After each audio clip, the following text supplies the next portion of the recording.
təməli ümummilli lider Heydər Əliyev tərəfindən qoyulmuş, hazırda ardıcıl şəkildə Prezident İlham Əliyevin rəhbərliyi ilə davam etdirilən ölkəmizdəki məhkəmə hüquq sahəsində aparılan islahatların əsas məqsədini güclü, müstəqil, səmərəli və vətəndaşların etimadını qazanmış məhkəmə sisteminin formalaşdırılması və müasir dövrün tələblərinə uyğun olaraq davamlı inkişaf etdirilməsi təşkil edir.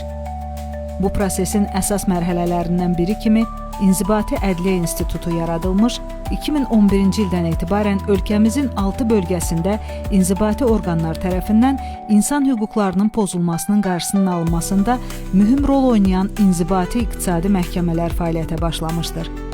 Daha sonra məhkəmə hüquq sistemində islahatların yeni mərhələsinin əsasını qoyan 3 aprel 2019-cu il tarixli fərmanla müəyyən edilmiş hədəflərə uyğun olaraq 1 yanvar 2020-ci ildən fəaliyyətə başlayan ayrıca ixtisaslaşmış inzibati və kommersiya məhkəmələri sistemi yaradılmışdı. Hazırda Respublikanın 6 bölgəsində 1-ci instansiya məhkəməsi qismində işlərə baxan inzibati məhkəmələr fəaliyyət göstərir. Onların qərarlarından verilmiş şikayətlərə isə apellyasiya və kassasiya məhkəmələrinin inzibati kollegiyalarında baxılır.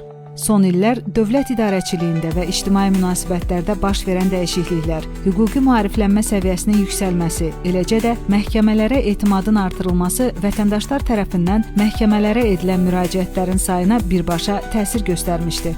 Xüsusən inzibati hüquq münasibətləri sahəsində hüquqi müdafiə mexanizmlərindən daha fəal istifadə olunması inzibati mübahisələrin sayında açıq şəkildə özünü göstərir. Belə ki, 1-ci instansiya məhkəmələrində 2011-ci ildə 7176 iş qeydə alınmışdısa, 2025-ci ildə bu rəqəm 51782 olmuşdu. Apellyasiya instansiyası məhkəmələrində işlərin sayı 2011-ci ildə 694, 2025-ci ildə isə 10129 olmuşdu. Ali məhkəmədə də oxşar artım müşahidə edilmiş, 2011-ci ildə 130 olan inzibati işlərin sayı 2025-ci ildə 5218-ə çatmışdı.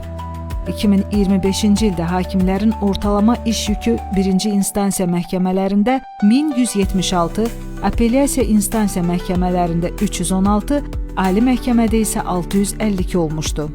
Son illərdə baxılmış inzibati işlərdə cavabdeh qismində ən çox Əmək və Əhalinin Sosial Müdafiəsi Nazirliyi və tabeliyindəki qurumlar, əmlak məsələləri dövlət xidməti, eləcə də dövlət vergi xidməti və onların tabeliyində olan strukturlar çıxış etmişdi. Vahid məhkəmə təcrübəsi ədalət mühakiməsinin səmərəliliyinin və inzibati orqanların fəaliyyətində hüququn aliliyinin təmin edilməsinin ən vacib alətlərindən biri kimi çıxış eləyir. Buna görə inzibati orqan özünün inzibati praktikasını vahid məhkəmə təcrübəsinə uyğunlaşdırmaq öhdəliyi daşıyır. Vətəndaşlar da etimad hüququnun qorunması daxilində özlərinin məhkəmə mübahisəsinə çevrilmiş işləri üzrə də inzibati orqanlardan vahid məhkəmə təcrübəsinə uyğun davranmalarını tələb etmək haqqına sahibdirlər. Ötən müddətdə inzibati işlər üzrə vahid məhkəmə təcrübəsinin təmin edilməsi məqsədi ilə ayrı-ayrı işlər üzrə çoxsaylı əhəmiyyətli qərarlarla yanaşı qanunvericiliyin tətbiqinə dair 4 plenum qərarı və 5 kollegiya qərardadı qəbul edilmişdi. Bununla yanaşı 52 iş üzrə məhkəmə aktları 3 ulduz nişanı ilə, 1 iş üzrə məhkəmə qərarı 4 ulduz nişanı ilə indeksləşdirilmişdi. Bu yanaşma hüquqi mövqelərin sabitliyinin və proqnozlaşdırılan olmasının təmin olunmasına xidmət eləyir, xüsusən vahid məhkəmə təcrübəsinin əlçatanlığını təmin eləyir. Vahid məhkəmə təcrübəsi baxımından mühüm yeniliklərdən biri Ali Məhkəmənin İnzibati Kollegiyası tərəfindən 6 noyabr 2023-cü il tarixdə qəbul edilmiş qərardad olmuşdu. Qərardada əsasən baxılan mübahisə üzrə vahid məhkəmə təcrübəsi mövcud və aydın olduqda, eləcə də həmin təcrübə kifayət qədər müddət ərzində davamlı tətbiq edilməklə sabit təcrübəyə çevrildikdə, həmçinin təcrübə tərəflər üçün əlçatan və bəlli olduqda, əgər oxşar işlər üzrə kassasiya şikayəti həmin təcrübəni nəzərə almadan və ya təcrübəni dəyişdirməyə yönəlmiş yeni dəlillərə istinad olmadan verilmişsə, kassasiya şikayəti əsaslandırılmamış hesab edilərək mümkün sayılmaya bilər. Bu yanaşma xüsusən kassasiya məhkəməsinin hüquq məhkəməsi kimi rolunun nəzərə alınmasından irəli gəlmiş, Ali Məhkəmənin artan iş yükünü çevik idarə etməyə müəyyən qədər imkan vermişdi. Nəticə olaraq 2024-cü ildə işlərin 25,5%-də, 2025-ci ildə isə 46,8%-də kassasiya şikayətləri mümkün sayılmamışdı. 2025-ci ildə baxılmış işlər üzrə bir sıra inzibati orqanların kassasiya şikayətlərinin əhəmiyyətli hissəsi vahid məhkəmə təcrübəsinə əsasən icraata qəbul edilməmişdi. Məhkəmə qərarlarının yalnız qəbul edilməsi deyil, onların vaxtında və effektiv icrası da inzibati ədalət mühakiməsinin səmərəliliyini müəyyən edən əsas amillərdəndir. İnzibati mübahisələr üzrə qəbul edilmiş məhkəmə qərarlarının icrasının təmin edilməsi məqsədi ilə Ali Məhkəmənin plenumu tərəfindən 19 noyabr 2021-ci il tarixli qərar qəbul edilmiş, bu sahədə məhkəmələrin fəaliyyəti monitorinq edilmişdi. Monitorinq nəticələrinə əsasən 2022-ci ildə inzibati məhkəmələr tərəfindən icraya yönəldilmiş qərarların 95%-i icra olunmuşdu. Məhkəmə qərarlarının icrası davamlı nəzarətdə saxlanılır. Müvafiq təhlillər aparılmaqla zəruri işlər görülür. Belə ki, 2025-ci ilin 1 may tarixinə cəmi 545 məhkəmə aktı inzibati orqanlar tərəfindən icra edilməmişdi ki, həmin aktların 61%-nin icrası il sonunadək təmin edilmişdi.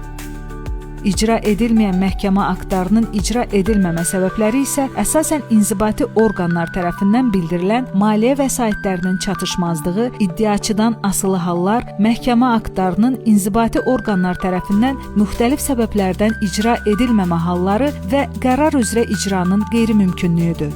Aparılan təhlillər göstərir ki, həm məhkəmələrin, həm də inzibati orqanların fəaliyyətində müəyyən problemlər mövcuddur. Əsas problemlər sırasında məhkəmələrin iş yükünün kəskin artması, işlərin yekunlaşdırılma müddətinin uzanması, hakim sayının yetərli olmaması, məhkəmə aparatında kadr çatışmazlığı və bəzi hallarda peşəkarlıqla bağlı çətinliklər xüsusi qeyd olunmalıdır.